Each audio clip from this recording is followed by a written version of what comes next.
Manchester United's transfer business is genuinely massive, and if you only catch one update this week, make it this one, because we're not talking about rumours, we're not talking about vague interest, we are talking about deals being agreed, medicals being arranged, Real Madrid stepping aside, and Fabrizio Romano going on record to say United really love one of their top targets. This is the summer taking shape in real time, and it is looking seriously exciting. This is the Reds' view. Let's get straight into it. First things first, Ederson is done, you already know it. The deal is agreed, personal terms are signed, a 4-year contract with the option of a 5th year. That's the commitment from both sides. Now, there were reports over the weekend claiming Ederson was already undergoing his medical in the United States on Sunday. That isn't quite accurate. The medical hasn't happened yet. But here's the thing, it's coming. The deal is done in principle, the paperwork is sorted, and it will be officially completed once Brazil's World Cup campaign comes to an end. They drew 1-1 with Morocco on Saturday night in New York, so the clock is ticking. But make no mistake, Ederson is a Manchester United player waiting to be announced. That's the reality of where this stands right now. And here's why that matters beyond just the signing itself. United have just confirmed their midfield recruitment strategy with that one move. They went out, identified a disciplined, technically sound midfielder at a sensible price, got it done quickly, and moved on. No drama, no months of back and forth. They targeted him, agreed a fee, sorted personal terms, and moved on to the next one. That is how a club with genuine ambition operates in the transfer market. And speaking of moving on to the next one, let's talk about Mateus Fernandes, because this story has developed significantly in the last 24 hours, and the direction of travel is very positive for United. Here's what we know. According to Team Talk's Fraser Fletcher, United have growing confidence that a deal for Fernandez will be finalised this summer. West Ham are expected to reject United's opening bid. And that's normal. That's how negotiations work. But the belief at Old Trafford is that a middle ground will be found, and a deal in the region of £60 million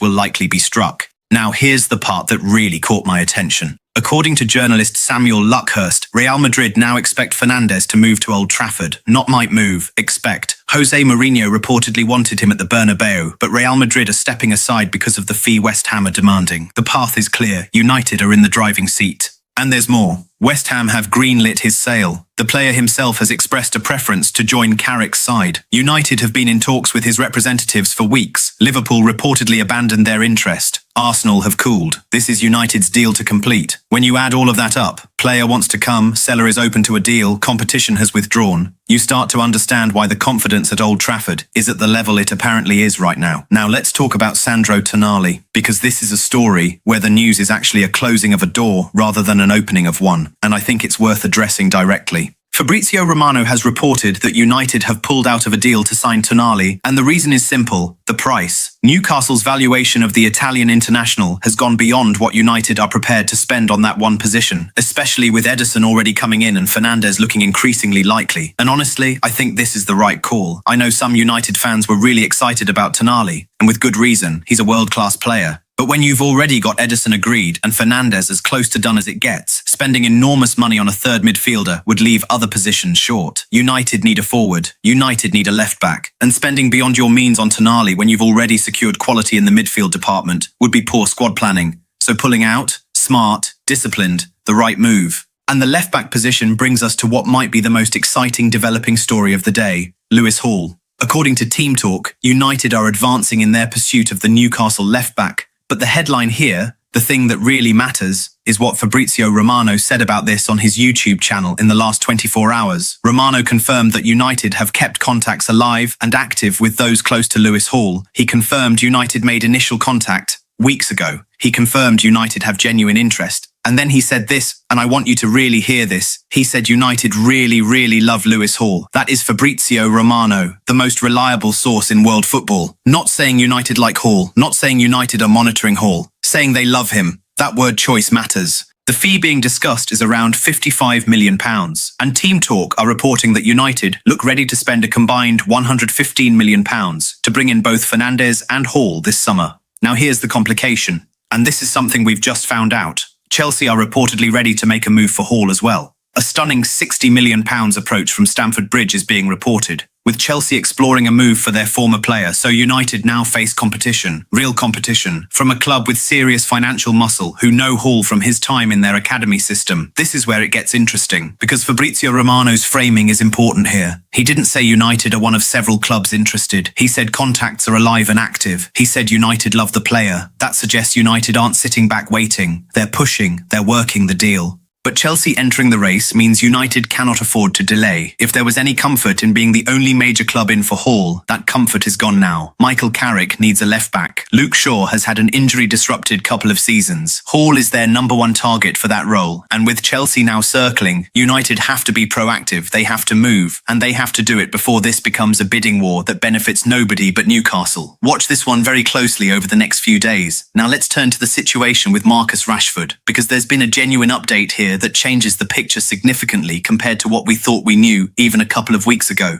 The Barcelona permanent transfer is looking increasingly complicated. Here's why. Rashford's £26 million release clause, the one that would have made a permanent deal straightforward, is no longer active. It has expired, which means there is no simple one-click transfer option available to Barcelona anymore. Any permanent move now requires proper negotiation between the clubs over a fee. And here's the other factor that's shifted things. Barcelona have just spent £70 million signing Anthony Gordon. That is a significant attacking investment, and it reduces, significantly, the urgency they have to make another attacking addition this summer. Whether that means a permanent Rashford deal, another loan, or nothing at all remains unclear. But what it absolutely means is that Barcelona are no longer the guaranteed destination that some were assuming. Now Rashford himself wants to stay in Spain. He had a productive season at Camp Nou, 14 goals and 14 assists in Catalonia. Those are strong numbers. He's happy there, he's performing there, and he wants to extend the chapter. But football doesn't always give you what you want. The reality United now face is this. They cannot simply rely on Barcelona to take Rashford and his £325,000 per week wages off their hands through a convenient release clause. That option is gone. So United are going to have to be proactive. They're going to have to go out and find a solution themselves, whether that's another loan, a negotiated permanent sale, or something else entirely. The good news is that interest in Rashford reportedly remains strong. Bayern Munich are tracking the situation. Several Premier League clubs are watching. A player who produces 14 goals and 14 assists in a season at a top European club still has a market. That's just the reality. But for United, the priority is getting those wages off the books and getting a fee if they can get one. And with the release clause gone, they now have to work for that outcome, rather than rely on a straightforward exit route. It is a complication, but it's not a crisis. United know what they need to do. They just need to execute. So let me give you the complete picture of where things stand right now. Because when you see it all together, this actually looks like a properly structured, ambitious transfer window in the making. Ederson is agreed at £39 million.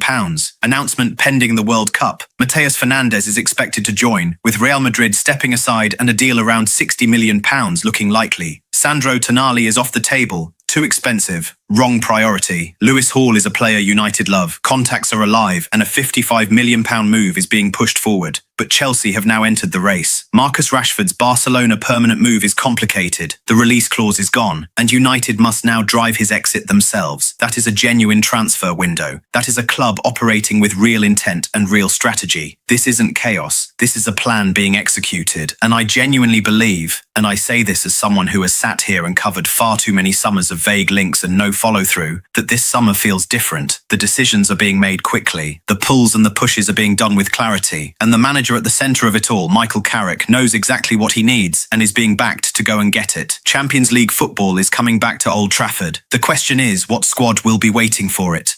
And right now, the answer to that question is getting more exciting by the day. Stay locked into this channel, because over the next few days, Fernandez and Hall could both move to conclusion. And when they do, we'll be here with the full breakdown the moment it happens. If this video gave you everything you needed, hit that like button right now. It genuinely helps us get this content in front of more United fans, and it takes you half a second. If you're not subscribed yet, hit that subscribe button. We are live on this transfer window every single day, and this summer is only going to get bigger from here. And drop a comment below. I want to know what you think. Do United get Fernandez and Hall done this week? Or does Chelsea's entry into the Hall race throw everything up in the air? Let me know. This is Red's View, and we'll see you in the next one.